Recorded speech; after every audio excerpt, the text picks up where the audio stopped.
స్వస్థత కన్ఫ్యూజన్స్. దేవుడు చేసే స్వస్థతలు ఉన్నాయని, అలాగే మనుషులు చేసే స్వస్థతలోనే ఎక్కడో తేడా వస్తుందనే సంగతి మనకు అర్థమవుతూ వస్తుంది. ప్రాక్టికల్గా యథార్థంగా లైవ్లో జరిగిన ఇన్సిడెంట్స్ అనేకం నేను మీకు తెలియచేశాను. మరి గూడూరు, నెల్లూరు జిల్లా గూడూరు దగ్గర ఒక వ్యక్తి ప్రతి సంవత్సరం మీటింగ్లు ఏర్పాటు చేస్తూ ఉంటాడు. అంతకుముందు సంవత్సరం ఆయన ఏం చేశాడంటే ఒక మంచి పవర్ఫుల్ స్పీకర్ని తీసుకెళ్ళాడు. పవర్ఫుల్ స్పీకర్ అంటే వరాలు ఉన్నటువంటి స్పీకర్. ఆ వరాలు ఉన్న స్పీకర్ని తీసుకెళ్తే మరి చుట్టుపక్కల అనేక గ్రామాల నుంచి జనాలు వస్తారు అక్కడికి. జనాలు వచ్చిన తర్వాత వాళ్ళందరికీ ప్రతి మీటింగ్లో లాస్ట్ అరగంట వాళ్ళందరినీ యేసు నామములు అని చెప్పి పెద్ద పెద్దగా అరిసి వాళ్ళందరినీ కింద పడేస్తాడు. వచ్చిన వాళ్ళందరినీ స్టేజ్ దగ్గరికి ఎవరైతే వచ్చారో వచ్చిన వాళ్ళందరినీ చేయి పెట్టి పడేస్తూ ఉంటాడు, నెట్టి పడేస్తూ ఉంటాడు. కొంతమంది నెట్టకుండానే పడిపోతారు, కొంతమంది నెట్టకుండానే పడిపోతారు. ఆయనకి ఒక మంచి పేరు ఉంది. ఏమని? ఆయన కూడా వరాలు కలిగినటువంటి దైవజనుడు. ఏం చేస్తాడని ఒక టచ్ అంటాడు. టచ్ అనగానే గిలగిల గిలగిల కింద పడిపోతూ ఉంటారు. పెట్రోల్ రాలినట్టు రాలుతూ ఉంటారు. మరి పెట్రోల్ రాలినట్టు రాలటం అనేది మరి ఎక్కడుందో నాకైతే తెలియదు, కానీ బైబిల్ ఎక్కడ మనకు కనపడలేదు. కానీ వీళ్ళైతే రాల్చుకుంటూ వెళ్ళిపోతూ ఉంటారు. మరి పెట్రోల్ రాలినట్టుగా రాలిపోతా ఉంటే ఇలాంటి మీటింగ్స్ అంతకుముందు సంవత్సరం జరిగిన తర్వాత మరి ఈ సంవత్సరం మీటింగ్లో స్పీకర్ ఎవరంటే నేను అతను ఇద్దరిని స్పీకర్ చేశారు. ఆయన పోర్షన్ ఏంటి, నా పోర్షన్ ఏంటి అని చెప్పి తను చాలా క్లారిటీగా అడిగినప్పుడు ఆయన బైబిల్ని బాగా చెప్తాడండి, చాలా వండర్ఫుల్గా చెప్తాడు అని తను చెప్పాడు. మరి నా పోర్షన్ ఏంటి అన్నాడు. అనగానే యాజ్ యూజువల్గా మీరు చేసేది ఉంది కదా అదే చేయండి. ఏం చేయాలి? రావాలి, జనాలు కింద పడేయాలి, వాళ్ళకి ప్రవచనాలు చెప్పాలి, దాని తర్వాత బాగున్న వాళ్ళని కింద పడేసి పంపించాలి. అది ఆయన డ్యూటీ. మరి ఇలా చెప్పిన తర్వాత ఆయన ఏం చేశాడంటే సరే ట్రైన్ బుక్ చేయండి నేను వస్తాను అన్నాడు. సరే అని చెప్పి ట్రైన్ బుక్ చేశారు. బుక్ చేసిన తర్వాత లాస్ట్ మినిట్లో ఆయన ఏం చేశాడంటే హ్యాండ్ ఇచ్చాడు. ఏమని హ్యాండ్ ఇచ్చాడంటే నాకు రావడానికి కుదరట్లేదు, నేను రానులే ఈ మీటింగులకి, ఈసారి ఎప్పుడన్నా చూద్దాంలే అన్నాడు. సరే అని చెప్పి ఇలా మీటింగులు స్టార్ట్ అయినాయి. 5 రోజుల సభలో ఫస్ట్ రోజు చాలా ఘనంగా జరిగింది, రెండో రోజు బాగా జరిగింది, మూడో రోజు బాగా జరిగింది. మూడో రోజు నుంచి మరి నెల్లూరు చుట్టుపక్కల ఉన్నటువంటి ప్రముఖ సేవకులు పాస్టర్లు ఉన్నారు కదా, వాళ్ళందరినీ ఒక్కొక్కరిని మెల్లమెల్లగా స్టేజ్ మీదకి తీసుకొచ్చి వాళ్ళందరినీ స్టేజ్ మీద కూర్చోబెట్టాం. అందులో కొంతమందికి మన ఫైర్ ఆఫీసర్ జోసెఫ్ గారు లాంటి వాళ్ళకి, పెద్దోళ్ళు ఉన్నారు కదా, అలాంటి వాళ్ళకి ఒక గంట వాక్యాన్ని అందించాం. వీటితో పాటు మరి కొంతమంది సాక్ష్యాల కోసం అని చెప్పి హైందవ కుటుంబంలోంచి రక్షణ పొందినటువంటి మనకు తెలిసిన కొంతమంది బీజేపీ నాయకులుంటే వాళ్ళని తీసుకొచ్చి సాక్ష్యాలు కూడా చెప్పించాం. ఇలా 3వ రోజు 4వ రోజు ఘనంగా జరిగినాయి. 5వ రోజు ఈ 5వ రోజు మీటింగ్లో వాక్యం అంతా అయిపోయింది. చాలా వండర్ఫుల్గా సభలు జరిగింది. ఈ వాక్యం అంతా అయిపోయిన తర్వాత ఆఖరి రోజున మరి ఎప్పుడైతే ఆమెనని చెప్పామో చెప్పిన వెంటనే ఈ కన్వీనర్ ఉన్నాడే, ఈ కన్వీనర్కి ఆల్రెడీ ఆయనకి కొన్ని స్వస్థత వరాలు ఉన్నాయి. అని ఆయన చెప్పుకుంటూ ఉంటాడు. ఆయన ఏం చేశాడంటే ఈరోజు మరి పెద్ద ఒక ఆయన రావాలి, స్వస్థత వరాలు కలిగిన ఆయన రాలేదు కాబట్టి ఆయన లేని లోటు నేను తీరుస్తానని చెప్పి ఈయన ఏం చేశాడంటే ఇక మైకు పట్టుకుని గంట సేపు పాటు వచ్చిన జనాలందరూ మీరు రండి, నీ కడుపులు నొప్పి ఉంది కదా, చెప్పు అని వాళ్ళని సావుగొట్టాడు. నీకు తలనొప్పి ఉంది కదా, చెప్పు అని చెప్పి వాళ్ళని సావుగొట్టాడు. నీకు ఆ నొప్పి ఉంది, నీకు ఈ నొప్పి ఉంది, నువ్వు ఒప్పుకో, దేవుడు నేను స్వస్థపరిచాడు కదా, ఒప్పుకో అని చెప్పి మొత్తం గంట సేపు పాటు వాళ్ళని బలవంతంగా వాళ్ళ దగ్గర మైకులు పెట్టి మరి ఏం చేశాడంటే ప్రోగ్రాం మొత్తాన్ని నాశనం చేశాడు. ఈయన చెప్పు అంటే వాళ్ళు ఏం చెప్పట్లా, వాళ్ళని పడు అంటే ఊరు పడతలా, పెద్దగా అరుస్తున్నాడు మైకు తీసుకుని, ఫూ అని గాలి ఊతున్నాడు. దాని మ్యూజిక్ సపోర్ట్ కూడా బాగానే ఉంది, కానీ ఎవరు పట్టలే కింద. మరి ఎవరు పడకుండా ఉండేసరికి కొంతమంది నేనే తోయటం స్టార్ట్ చేశారు, అయినా కానీ ఎవరు పడతలే. ఎందుకని? ఇది ఎక్కడి నుంచి వచ్చిందంటే అంతకుముందు సంవత్సరం జరిగిందే మీటింగు. ఆ మీటింగ్ ఎఫెక్ట్ ద్వారా ఈయనేమనుకున్నాడంటే చివరిలో ఇలా చేస్తే బాగుంటుందేమో అని చెప్పి ఈయన ఇలా చేయటం ప్రారంభించి గంట అయిపోయిన తర్వాత జనాలందరూ ఉసూరుగా చూస్తూ ఉన్నారు. ఎందుకబ్బా మాకు ఈ కర్మ అన్నట్టుగా. ఎందుకని ఈ పాస్టర్ గారు రెగ్యులర్గా వెళ్తూ ఉంటాడు వాళ్ళ దగ్గర, వాళ్ళ సేవకుడే ఈయన చివరిలో ఆయన లేని లోటును తీరుద్దామని చెప్పి ఒక లేని దానిని ఈయన చేయటం కొరకు ఇలా చేస్తూ ఉంటే అప్పుడు పెద్దలు ఏమన్నారంటే, పాస్టర్ గారు ఇంకా ముగిచ్చేసేయండి, టైం అయిపోయిందని చెప్పి మొత్తానికి ఆ మీటింగ్ని క్లోజ్ చేశారు. ఇప్పుడు గంట సేపు పాటు ఏమైందంటే ఒక మంచి మెలో డ్రామా జరిగింది. ఏంటి ఆ డ్రామా? ఎలా చేస్తేనే మీటింగ్ సక్సెస్ అని ఒక భ్రమలో ఈయన ఉన్నాడు. వాక్యం చెబితే జనం మారరు, ఇలా స్వస్థతలు చేస్తేనే జనం మారతారేమో అని ఒక మైండ్ సెట్లో, ఒక భ్రమలో ఎవరు ఉన్నారంటే తను ఉన్నాడు. కాబట్టి ఏం చేశాడంటే అలాంటి దానిని కాపీ క్యాట్ లాగా అక్కడ ఇంప్లిమెంట్ చేయడం కొరకు తను ప్రయత్నం చేశాడు. మీటింగ్ అంతా అయిపోయిన తర్వాత ఒకటే జనాలందరూ తిట్టుకోవటం, వచ్చిన సేవకులు తిట్టుకోవటం, ఇప్పుడు దాకా బాగానే ఉండవు కదా, నీకేం మాయరోగం వచ్చింది అని. ఇదంతా ఎందుకు చెప్తున్నానో తెలుసా? చాలామంది ఎవరినో చూసి ఇమిటేట్ చేయాలని చెప్పి ఈరోజు ప్రయత్నం చేస్తూ ఉన్నారు. ఆయన అలా చేసాడు కాబట్టి నేను కూడా ఇలా చేస్తాను, ఆయన అలా చేసాడు కాబట్టి నేను ఇలా చేస్తానని చెప్పి ఇలా చేసేవాళ్ళు బోల్డ్ మంది ఉన్నారు. ఇలా బోల్డ్ మంది ఉంటే మీరేం చేయాలి? మీరు ఆలోచన చేయాలి. మీరందరూ మనసు పెట్టాలి, ఎందుకు జరుగుతుంది ఏంటి అని. ఇలా జరుగుతున్న టైంలో ఒకసారి ఏం జరిగిందంటే, టీవీ ఛానల్స్లో, నెల్లూరులో ఉన్నటువంటి టీవీ ఛానల్స్లోంచి ఒక వ్యక్తి వచ్చి పెద్ద గరుస్తున్నాడు. నీళ్లను తీసుకురండి, నేను ద్రాక్షారసంగా మారుస్తా అన్నాడు. ఎప్పుడైతే ఆయన వాయిస్ ఇచ్చాడో దానికి రివర్బ్ ఎఫెక్ట్ పెట్టారు.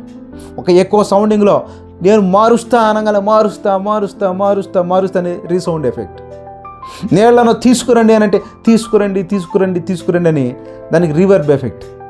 దీంతోపాటు ఎడిటింగ్ చేసిన ఆయన ఫుల్గా ఫైర్ నటు నుంచి ఇటు నుంచి అటు పెట్టి ఆ ఫైర్ సౌండ్ అనే సౌండ్లు ఇస్తూ ఉండేసరికి ఆ చూస్తున్నదంతా ఎలా ఉందంటే, ఈ నిజంగానే నీళ్లను మారుస్తాడేమో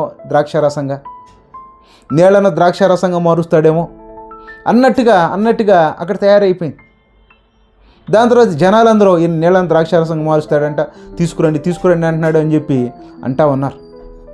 అంటా ఉంటే తీరా అదే సేవకుడు ఒకసారి నా బండి ఎక్కాడు. మేమిద్దరం ఒక దగ్గరికి వెళ్తూ ఉంటే ఆయన అడిగాం, నీళ్ళను ద్రాక్షారసంగా మారుస్తాను అని థాట్ నీకు ఎక్కడదాను అంటే ఆయన ఏమన్నాడో తెలుసా?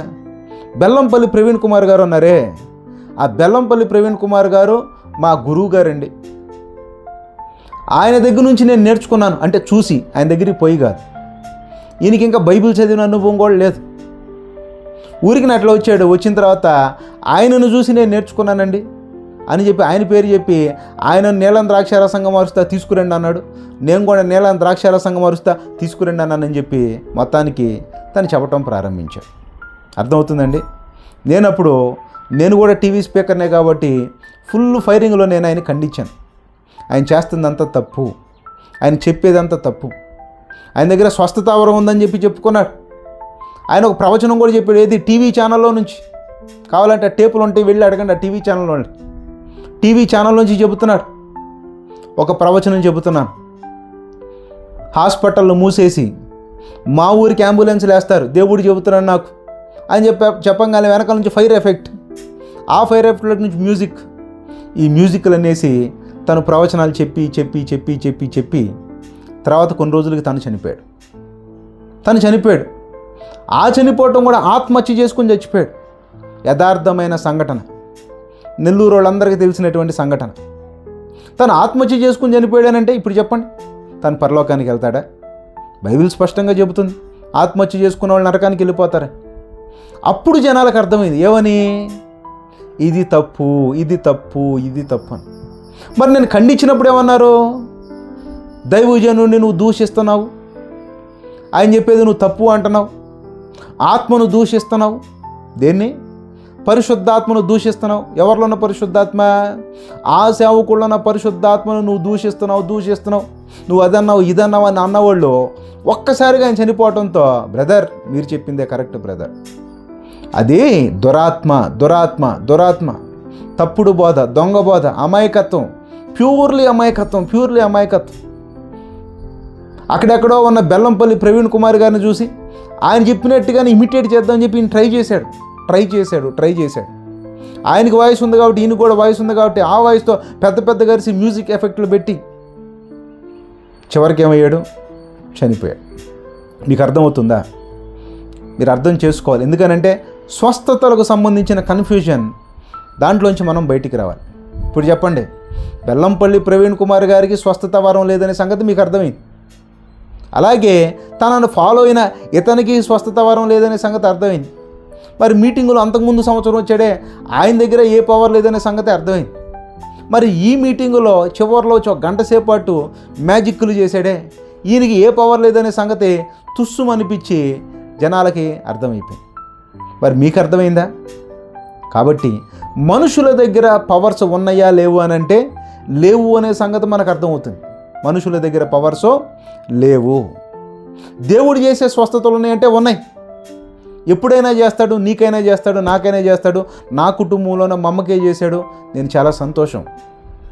దేవుడు చేసిన స్వస్థతలను ప్రత్యక్షంగా చూసిన వాడిని, అనుభవిస్తున్న వాడిని, మా అమ్మే ప్రత్యక్షమైన సాక్ష్యం. మనుషులు చేసే స్వస్థతలో అంత మ్యాజిక్ మ్యాజిక్ మ్యాజిక్ మెజీషియన్స్. వాళ్ళ దగ్గర ఏ పవరో లేదు, వాళ్ళ దగ్గర ఏ వరమో లేదు, వాళ్ళ దగ్గర ఎలాంటి శక్తులు లేవు అనే సంగతి మనం చూస్తూ ఉండగా మనకు అర్థమవుతా ఉంది. అయితే ఇప్పుడు నువ్వేమంటున్నావు? మరి వాళ్ళకి జరగటం నేనేన్నాను, వీళ్ళకి జరగటం నేనేనాను అంటున్నావే. అవన్నీ పెయిడ్ డబ్బులు కట్టి వాళ్ళకి ముందుగానే ట్రైనింగ్ ఇచ్చి ఇలాంటి నటులను తీసుకుని వచ్చి పెయిడ్ ఆర్టిస్టులను తీసుకొచ్చి చెప్పించే దొంగ సాక్ష్యాలు, దొంగ బోధలు, దొంగ ఇన్సిడెంట్స్. మళ్ళీ నాదొక సూటి ప్రశ్న నీకు. నీ కళ్ళతో చచ్చిపోయిన వాళ్ళను లేపటం నువ్వు చూసావా? లైవ్లో నువ్వు చూడలేదు. నీ కళ్ళతో నువ్వు చూస్తుండగా పుట్టు గుడ్డివాడికి కళ్ళు ఎవరనివ్వటం చూసావా? నువ్వు చూడలేదు. ఆ సంగతి నాకు తెలుసు. నీ కళ్ళతో పుట్టు కుంటివాడికి కాళ్ళు వచ్చినట్టుగా నీ కళ్ళతో నువ్వు లైవ్లో చూసావా? చూడలేదు. కానీ నీకు తెలిసిన వాళ్ళు నువ్వు చూస్తుండగా చనిపోయిన వాళ్ళను ఎవరన్నా వచ్చి లేవటం మీరు చూసారా? లేదే. మరెందుకు కన్ఫ్యూజన్స్ ఎందుకు వచ్చినాయో తెలుసా? ఎందుకు వచ్చినాయి అంటే, నేను చేస్తాను అనే బ్యాచ్ ఒక పక్కన ఉంది, నువ్వు చేయవు అనే బ్యాచ్ ఒకటి ఉంది. ఎస్పెషల్గా ఈ థియాలజియన్స్ వస్తారు. బైబిల్లో ఈ థియాలజీ అని చెప్పి చదువుకొని వచ్చిన దాంట్లో నుంచి వాళ్ళు ఏదో గ్రీకు పదాలు తీసుకుని వచ్చి, హీబ్రూ పదాలు తీసుకుని వచ్చి అందులోంచి అక్కడ అది ఉంది, ఇక్కడ ఇది ఉంది, దీని ద్వారా ఇది జరిగింది, దీని ద్వారా ఇది జరిగిద్ది అని చెప్పి థియరిటికల్గా చెబుతారే కానీ ప్రాక్టికల్ నాలెడ్జ్లోకి మనం రావాలి. ప్రాక్టికల్ నాలెడ్జ్లోకి వస్తే పాయింట్ మనకి తెగిపోద్ది. మరి తెగాలి అని అంటే ఏం చేయాలి?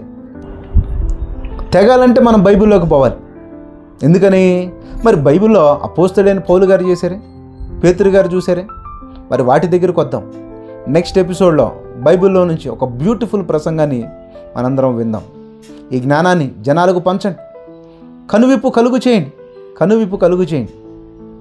షేర్ చేయండి, లైక్ చేయండి, ఛానల్ని సబ్స్క్రైబ్ చేయండి.